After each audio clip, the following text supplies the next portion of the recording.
Oh, I just hurt my nail. Hey, it's Amanda. It's after hours and I've got something on my mind. Jealousy.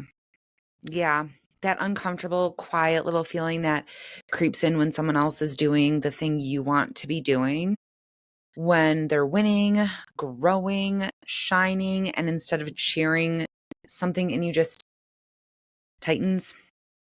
We've all felt it. And honestly, most of us are taught to push it down or feel shamed about it. But I've been thinking about this a lot lately. What if jealousy isn't something to avoid? What if it's a teacher? Here's the thing, jealousy it's not evil. It's data. It's your subconscious whispering, that's what I want. The problem is what we do with it. If jealousy turns into bitterness or judgment, must be nice. Or she's only got that because. That's when it becomes toxic. It's no longer showing you what's possible, it's keeping you small. But if you pause, and I mean really pause and look at what you're jealous of, it's usually pointing you somewhere. That person you envy, they're not your competition, they're a mirror.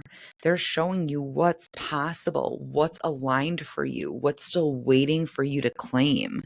So instead of, why her? Why them? Try, what is it showing me about what I want? That's the shift. Jealousy isn't a stop sign, it's a signpost, it's a billboard. Mel Robbins talks about this in her book, Let Them Theory, and I love it.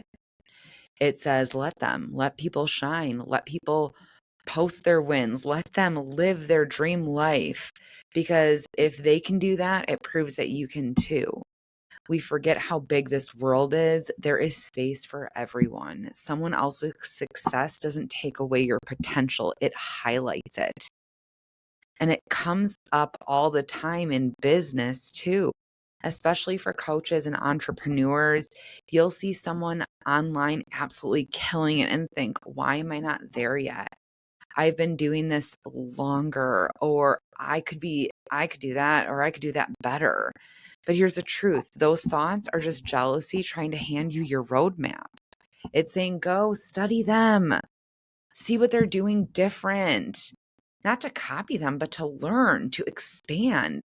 Because jealousy handled with maturity becomes inspiration. It's the energy that says, if she can do it, so can I. And the more you practice this, the lighter you feel, because now you're celebrating people instead of comparing yourself to them. You're seeing proof instead of threat. You're turning jealousy into fuel. And that energy, that there's energy for all of us, energy that's magnetic. That's what attracts aligned opportunities, the right people, the success that feels good and that's right. So the next time jealousy pops up, don't shame it. Don't stuff it down. Sit with it. Ask it, what are you trying to teach me? And then thank it. Because jealousy isn't your enemy, it's your compass. It's showing you what's possible and who you could become if you stopped using other people's wins as a reason to doubt yourself. Listen to that again. Your jealousy is not your enemy. It is your compass. It is showing you what's possible, and it's showing you who you could become if you stopped using other people's wins as a reason to doubt yourself. Let them win, and let it teach you what you're really here to do. That's all for tonight.